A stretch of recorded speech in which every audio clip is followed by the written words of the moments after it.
Now, let's capture the non-rigid body model. What's a non-rigid body model? It's like a rope or a human arm.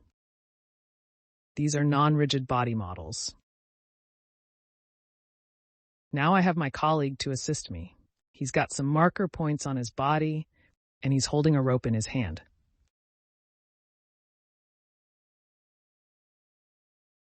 We'll use his body as a capture object to create a non-rigid body model, and the rope in his hand as a non-rigid object to create another model.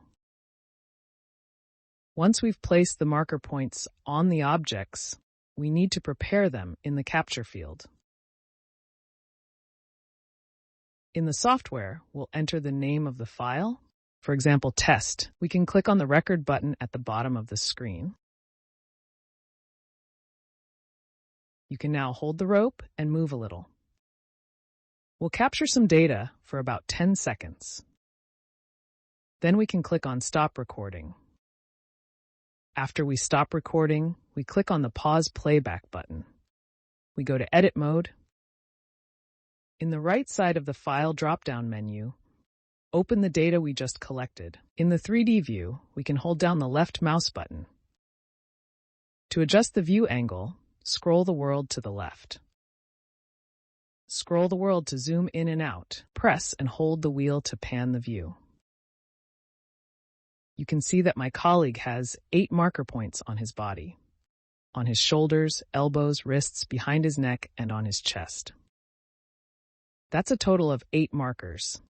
On the rope, that's a total of 16 marker points. We're now going to create a non-rigid model. We need to go to the upper right corner where it says Assets. Click on Create Asset. First, we need to enter the name of the model. For example, I typed in body. For the template type below, make sure to choose human body. We can't choose rigid body. After selecting, click on Create Object. Next, on the right side of the interface,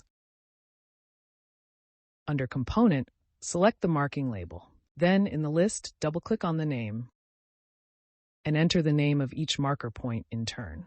For example, for the first point, click on right shoulder, then right elbow, then right wrist,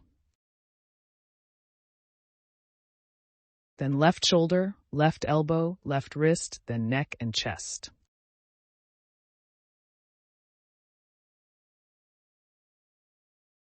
We need to pay attention to the names we enter here.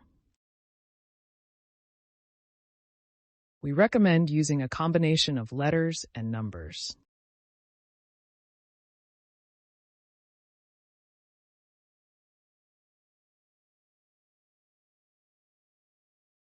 After we enter these 8 points, let's make sure the data is in the first frame position. Then click the Quick ID button on the toolbar.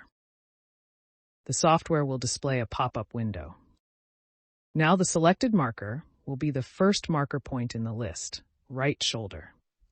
We then need to click the marker on the right shoulder in the 3D view. Click on it.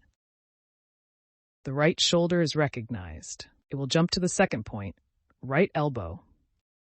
Click on the right elbow, then the next point, right wrist. The next point is the left shoulder, then the left elbow and the left wrist. While we're clicking, we can hold down the left mouse button to adjust the view angle and confirm the direction.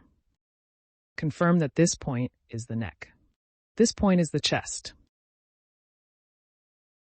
We're at the first frame. We've matched each of these points. Now we need to create a line. On the right side here, check the Link tab. At the bottom, there's a Create Link for the template in the bottom right corner. Click on that. We need to hold down one of the markers and drag it to the other point to create a line between these 2 points. I'm going to start by connecting the right shoulder to the right elbow. Then I'm going to connect the right elbow to the right wrist. Our rule for connecting is to avoid crossing joints. This means we should make connections between points as much as possible like the right shoulder to the neck.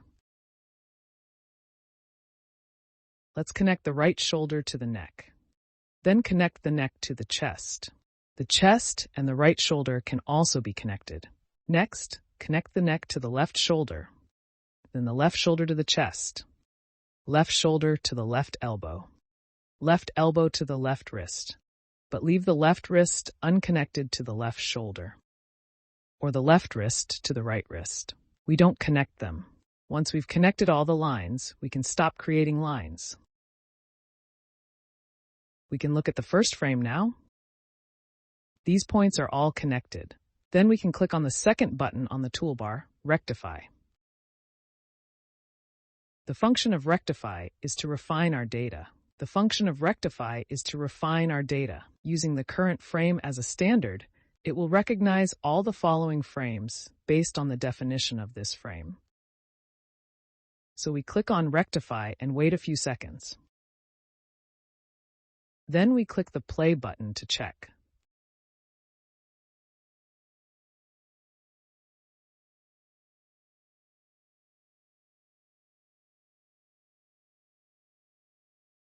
Now we can see that the entire data, points, and lines are all recognized correctly. After the body is created, we can create the next model. That's the robe.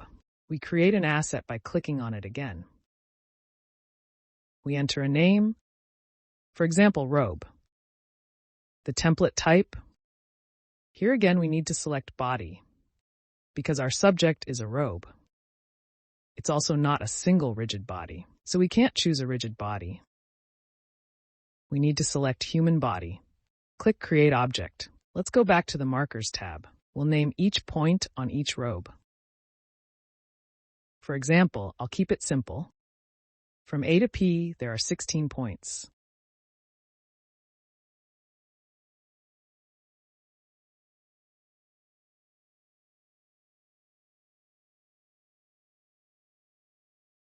Again, we drag the data to the first frame. Then we click on Quick Recognition. It'll start with A and click on it.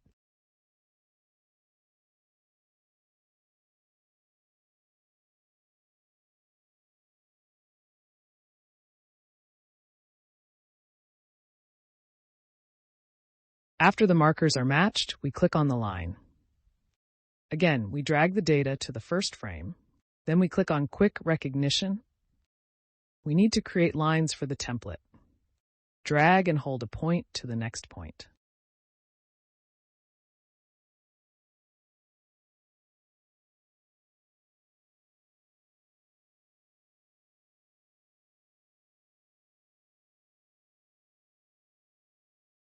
Remember to stop creating lines when you're done.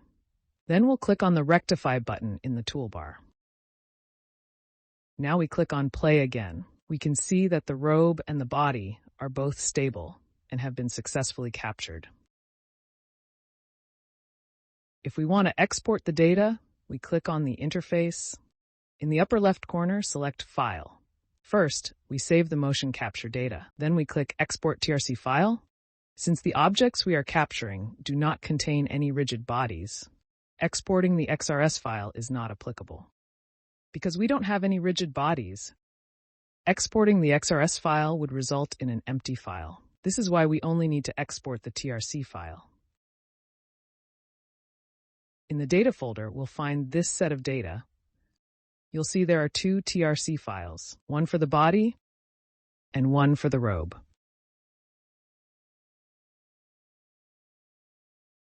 We can open these two files in Excel. From there, we can get every frame's data. We can extract the three-dimensional coordinates of each point,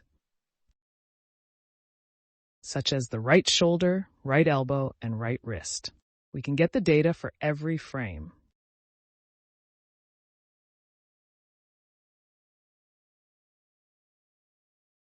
If we want to get the data in real time, we need to train the model. To train the model, we first select the body, which is the human model. We click on the Exercise for Body button in the toolbar. In the pop-up window, we select the visible frames. We then click OK. Next, we click on File to save and overwrite the model. Then we select the robe. We also click on Exercise for Body, again with the visible frames. Click OK to save the model, overlay it, and finally save the motion capture data.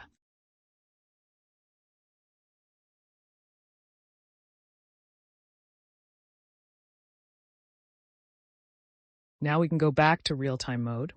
Before we click the play button in real-time mode, in the upper right corner of the assets, click on the Load Assets button. We check the boxes for the two models we just created, the body and the robe. We click on the play button. You can see now in real time, the human body and the robe are recognized.